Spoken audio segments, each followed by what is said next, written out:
Hello there friends, welcome back to another episode of Generation Tech. My name is Alan. If you haven't heard, the classic Battlefront games from the early 2000s are back. They've been remastered and they're now out on all platforms. I'm usually not a huge fan of nostalgia. I feel like it tends to blind us to the truth of how our past experiences actually were like. But most gamers and or Star Wars fans in my generation definitely spend hours playing this game, usually against bots in the game's famous 4X Light Galactic Conquest mode. And over the years, Star Wars Battlefront's popularity has made it a very important part of the franchise. Now, the original Battlefront came out in 2004, with Battlefront II coming out in 2005, just after the release of Episode 3, Revenge of the Sith. This would have been a time where interest in the Clone Wars and also the Clone Troopers would have been at their highest. I mean, the 2008 Clone Wars Star Wars TV show we all know and love hadn't come out yet, but we were getting like reruns of the 2003 Clone Wars series every day on Cartoon Network, in between Samurai Jack and Dragon Ball Z. It was a great time to be alive. And so when Battlefront 2 came out, we were all really excited to hop directly into the scenes we've seen in the movies and TV shows. And one of the coolest parts of the game was the fact that it had a story campaign that actually added lore to the franchise. And better yet, the entire story was done in the point of view of a clone trooper fighting in the famous 501st Legion. We would follow this clone's career first under Anakin Skywalker during the Clone Wars, and later during the transition to the Empire when the 501st became Vader's fist. In a lot of ways, the 501st Journal was really the first time Star Wars media tried to humanize the clone troopers, and the things that we learned while playing this campaign were shocking. Now, a lot of the story elements that you'll hear in this video are no longer canon. Things have kind of progressed and moved on since then, but hopefully this video will show you what exactly the Star Wars franchise looked like in the early 2000s. My first day as a member of the 501st. It was hot, it was sandy, chaotic.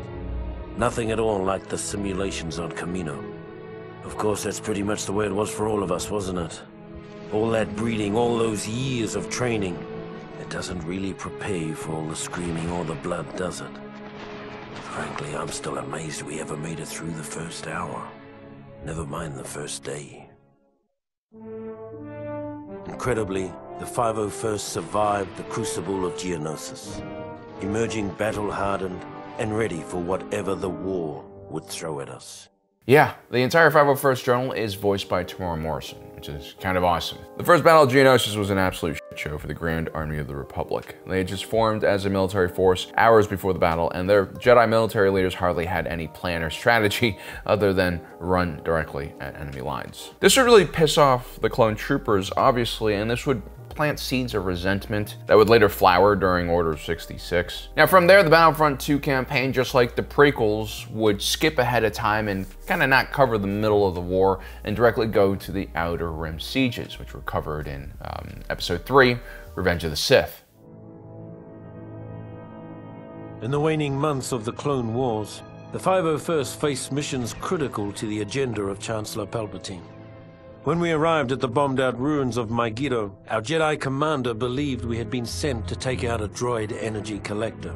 What Ki-Adi-Mundi didn't know, however, was that our unit of the 501st was really after an experimental Megiddan power source that the Chancellor wanted for his super laser. Keeping Mundi in the dark wasn't easy.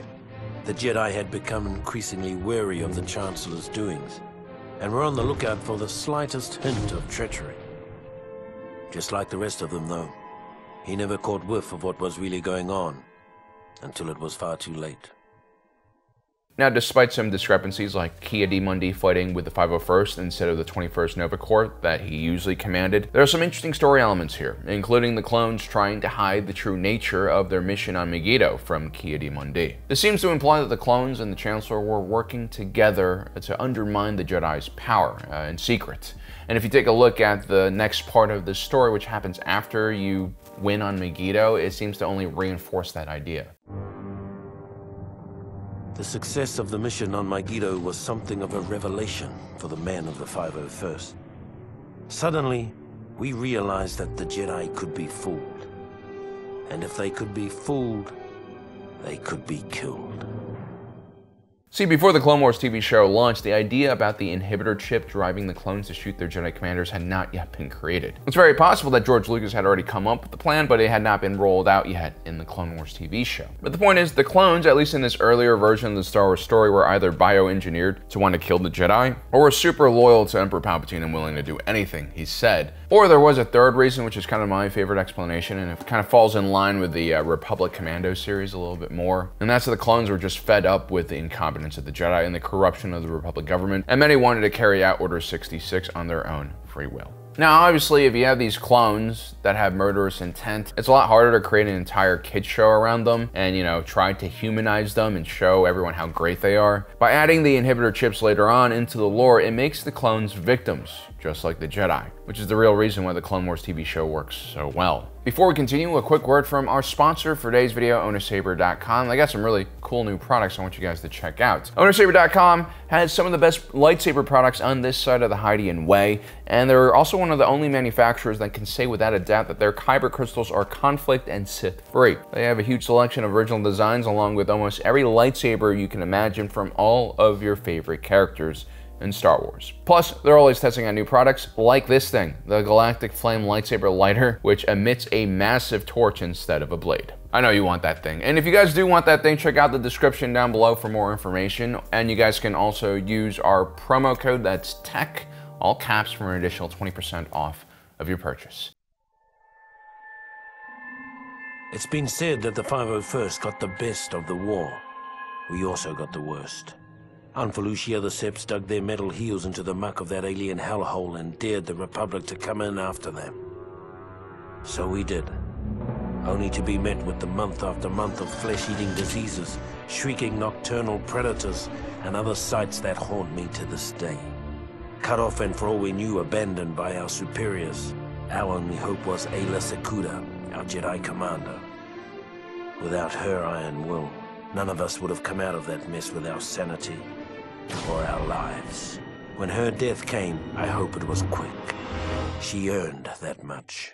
Felucia was one of the most horrific battles of the Clone Wars, and although the 327th Star Corps and Commander Bly are better known for serving under Aayla Secura during this campaign, elements of the 501st were actually deployed to the planet earlier on in the conflict. It seems like the clones in the Grand Army of the Republic did have their favorites, and Aayla Secura was definitely one of those favorites. And so, when Commander Bly finally gives the order to execute General Secura, his men make sure to do it quick and clean. When the 501st was finally rotated out of Felucia, Aayla Secura made a point of seeing us off personally, calling us the bravest soldiers she had ever seen. It's a good thing we were wearing helmets, because none of us could bear to look her in the eye. Hearing that these 501st clones were ashamed to look at Aayla Secura because they knew they were going to murder her gives the clones a lot more complexity and nuance. These clones were not unthinking robots, or meat droids as they were sometimes called. They were thinking human beings, which made their actions during Order 66 even more confusing and horrifying. Next up would be the Battle of Kashyyyk, homeworld of the Wookiees. It's a planet that sits on a very, very important hyperspace lane intersection. When we arrived on Kashyyyk, things were just as bad as we feared. The droids had us outgunned, outmaneuvered, and outmanned by a 5-to-1 margin. What none of us had counted on was the Wookiees. We'd all heard the stories, of course, but we'd never fought next to them, never seen them rip apart a droid with their bare hands. They were magnificent. Even so, it was still a suicide mission. At least it was until Master Yoda arrived. Then it became a battle. A winnable battle. With the timely arrival of Master Yoda, the 501st was able to hold the line against the Seps on Kashyyyk. We left as heroes. Years later, we'd return as conquerors. What's interesting here is how desperate the 501st sound. The Outer Rim sieges were supposed to be the beginning of the end for the Confederacy of Invented Systems. The Republic was finally bringing the fight to them in the Outer Rim. But the truth that existed in the beginning of the war was still true at the end of the war. There were always going to be more battle droids than clones simply because they were so cheap to manufacture. Another hidden sign of the artificial nature of this conflict. The Separatists would make the clones work for every victory until the very end of the conflict. In our bones, we knew the war was almost over. The galaxy held its breath, waiting to see which side would make the final, daring move. As fortune would have it, the Republic moved first. After the Chancellor informed the Jedi Council that General Grievous and the Sept leaders were hiding on Utapau, General Kenobi gathered an army large enough to capture 3 star systems. When the orders reached the 501st, our morale soared. For better or worse, this would be the beginning of the end. What the clone doesn't mention is the death of Count Dooku during the Battle of Coruscant. With him dead, Grievous was the last military leader capable of wielding the Separatist droid army, and soon after that, Kenobi would end him as well. With the death of General Grievous at the hands of General Kenobi, the Utapau raid had broken the back of the Separatists. Under normal circumstances, it would have been a time for celebration. But our next orders put paid to those thoughts.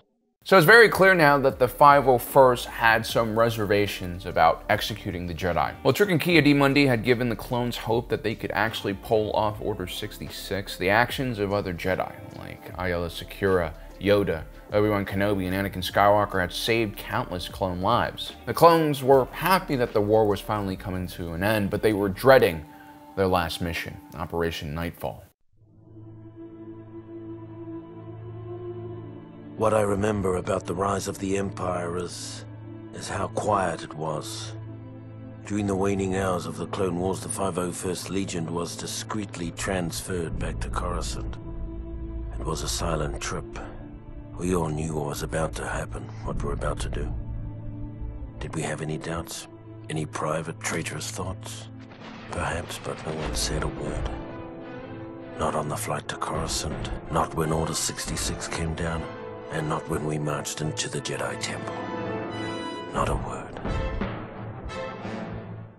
The 501st's silence en route to Coruscant betrays the fear that these clones felt. War is a confusing thing, and the politics and grand strategies that govern things are way above the pay grade of the average clone. The military is designed from the bottom up to assure allegiance and loyalty from the men, and the average clone is supposed to be insulated from having to think about the actions they are about to commit. Operation Nightfall, however, was an experience that no clone was really prepared for. The execution of their former leaders and many non-combatants that were elderly or just children was truly shocking. Yet the 501st Legion would slaughter everyone inside of the temple anyway, Jedi Guardians, Librarians, and everyone else in between. And that's because good soldiers always follow orders. With the fall of Coruscant and the elimination of the traitorous Jedi, Palpatine's rise to power was complete. In recognition of our service and loyalty to the Emperor, the 501st were placed under the direct command of Lord Vader. Armed with deadly new weapons, blazing new ships, and shiny new armor, our presence let the galaxy know that the days of the old Republic were well and truly over. We were establishing a new era, an era of order and peace.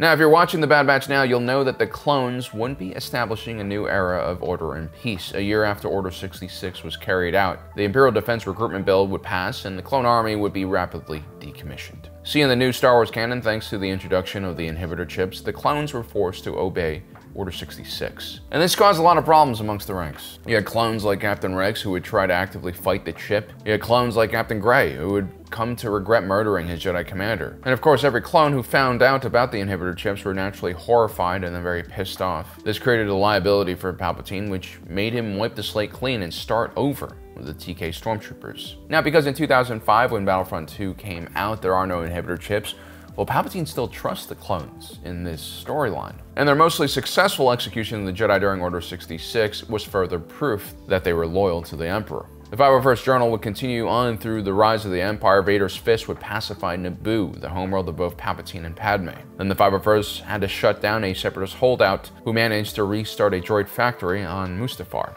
This apparently really pissed a lot of the clones, who had enough of fighting the droids. But one of the most important missions that happens in the early Imperial period for the 501st actually happens on Kamino. Officially, there never was a clone rebellion on Kamino. Unofficially, a approximately 20 years after we were created, a special detachment of the Imperial 501st Legion was dispatched to Camino with orders to eradicate an army of clones that had been bred to take arms against the Empire. Our mission commander, an expert on the inner workings of Camino, was a young bounty hunter named Boba Fett. Yeah, so unlike in The Bad Batch, the original story had the Kaminoans fighting back before they were ultimately destroyed. A group of rogue Kaminoans known as the Clone Masters had grown wary of the Empire's power and created an army of clone troopers known as the Clone Anti-Imperial Troopers. They would defend the facility against the 501st, and it would be one of the bloodiest clone versus clone battles since the friendly fire incident orchestrated by Jedi General Pong Krell during the Clone Wars Battle of Umbara. The bounty hunter left after the battle was over. He said something about tracking down a smuggler on Tatooine. After the Camino uprising, the Emperor decided that an army of genetically identical soldiers was too susceptible to corruption. Future troopers would be cloned from a variety of templates. Though the 501st itself remained pure, the rest of the Imperial Army gradually became more and more diverse. We never really got used to the new guys. So as you can see in this version of the story of the 501st, which would continue serving Vader throughout the original trilogy, was mostly made up of clones from Camino. Whereas the new canon phased out a lot of these clones due to trust issues, cost issues, and also that advanced aging, the Battlefront II campaign would take the clones of the 501st all the way to the Battle of Hoth, ending with the clones of the 501st believing they had defeated the rebellion and secured peace and prosperity for the Empire. And boy, were they wrong. Well, that's our story for today. I've always really enjoyed the Battlefront II campaign, especially now in hindsight. I mean, it's been almost 20 years now since that game's come out. Makes me feel old when I say that. But this campaign provides a window into history to show us a time when George Lucas and Lucasfilm had no idea what exactly they wanted to do with the Clone Wars. And it's a very different type of clone army to the one that we know now and love, thanks to the Clone Wars TV show and The Bad Batch. Well guys, I hope you enjoyed today's video. Don't forget to subscribe, hit that notification button down below so you don't miss out on the rest of our awesome content. As usual, my name is Alan, reminding you that my allegiance is to the Republic, to democracy. I'll see you next time.